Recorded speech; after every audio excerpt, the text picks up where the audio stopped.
யார் என்ன வேண்டுமெனாலும் சொல்லட்டும், ஓபிஎஸ் அவர்கள்தான் வெற்றியடைவார். பிரச்சாரத்தில் தற்பொழுது பெரும் படையுடன் ராமநாதபுரத்தில் தொடர்ச்சியாக பிரச்சாரம் மேற்கொண்டு வருகிறார் பன்னீர்செல்வம் அவர்கள். கிட்டத்தட்ட திமுகவின் கூட்டணி கட்சியின் வேட்பாளர்களை விட அதிமுகவின் வேட்பாளர் ஜெயபெருமாளை விட பன்னீர்செல்வம் அவர்கள் பிரச்சாரம் செய்யும் பொழுது அதிக அளவில் மக்கள் ஆதரவு தெரிவிப்பதாக தற்பொழுது தகவல்கள் வெளியாகி இருக்கிறது.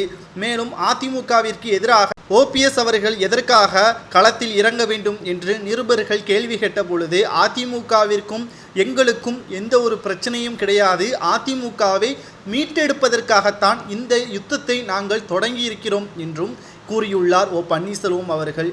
எடப்பாடி பழனிசாமி அவர்கள் அதிமுகவின் பொதுச் செயலாளராக வந்ததிலிருந்து புரட்சித் தலைவர் எம்ஜிஆர் அவர்கள் மறைக்கப்பட்டு வருவதாகவும், அவரது உருவப்படங்களும் அவரது சிலைகளுக்கும் அவமரியாதை ஏற்படுத்தி வருவதாகவும், காலப்போக்கில் எம்ஜிஆர் அவர்கள் அதிமுகவில் இருந்து அடையாளம் தெரியாமல் எடப்பாடி பழனிசாமி அவர்களால் உருவாக்கப்படும் என்றும், இந்த காரணத்தினால்தான் நாங்கள் அதிமுகவை மீட்டெடுப்பதற்காக இந்த யுத்தத்தை நாங்கள் தொடங்கியிருக்கிறோம் என்றும் ஓபிஎஸ் அவர்கள் வெளிப்படையாகவே கூறிவிட்டார். கிட்டத்தட்ட புரட்சித் தலைவர் ஜெயலலிதா அவர்கள் இறந்ததற்கு பிறகு அதிமுகவில் ஆட்சி கலையாமல் இருப்பதற்காக சசிகலா அவர்கள் சொன்ன ஒற்றை காரணத்திற்காகத்தான் என்னுடைய முதல்வர் பதவியை நான் விட்டு கொடுத்தேன், இல்லை என்றால் அன்றைக்கே நான் விடாப்பிடியாக முதல்வர் பதவிக்கு ஆசைப்பட்டு இருந்தால் தற்பொழுது எடப்பாடி பழனிசாமி இருக்கின்ற இடம் தெரியாமல் மாறியிருப்பார் என்றும் கூறியுள்ளார்.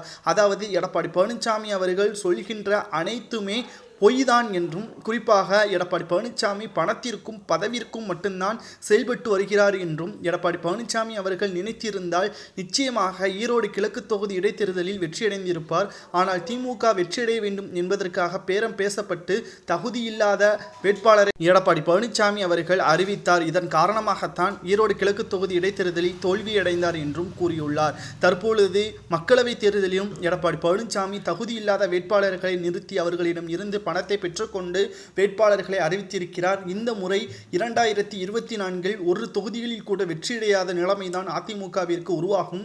ஏற்கனவே அதிமுகவில் பல குளறுபடிகள் தொடர்ச்சியாக நடைபெற்று கொண்டிருக்கக்கூடிய நிலையில் இந்த தேர்தலிலும் அதிமுக தோல்வியை தழுவினால் மூத்த கட்சியாகவும் அதிக மக்கள் தொகை கொண்ட கட்சியாகவும் தொண்டர்கள் கொண்ட கட்சியாகவும் இருக்கின்ற அதிமுக பின்னடைவை சந்திக்கும். இது தமிழக மக்கள் மத்தியில் குழப்பத்தையும் உண்டாக்கும். இதன் காரணமாகத்தான் பாஜகவின் உதவியை நான் நாடியிருக்கிறேன் என்றும், தற்பொழுது கூட பாஜகவின் சின்னத்தான தாமரை சின்னத்தில் நான் போட்டியிடவில்லை, சுயேட்சையாக நிற்பதற்கு காரணமே அதிமுகவை மீட்டெடுக்க வேண்டும் என்ற ஒற்றை காரணத்திற்காகத்தான் என்றும் ஓபிஎஸ் அவர்கள் கூறியுள்ளது தற்பொழுது வைரலாக பரவி வருகிறது. இதை பற்றி உங்களது கருத்துக்களையும் பன்னீர்செல்வம் அவர்கள் ராமநாதபுரத்தில் வெற்றியடைவாரா என்பதையும் கமெண்ட் வாயிலாக கூறுங்கள்.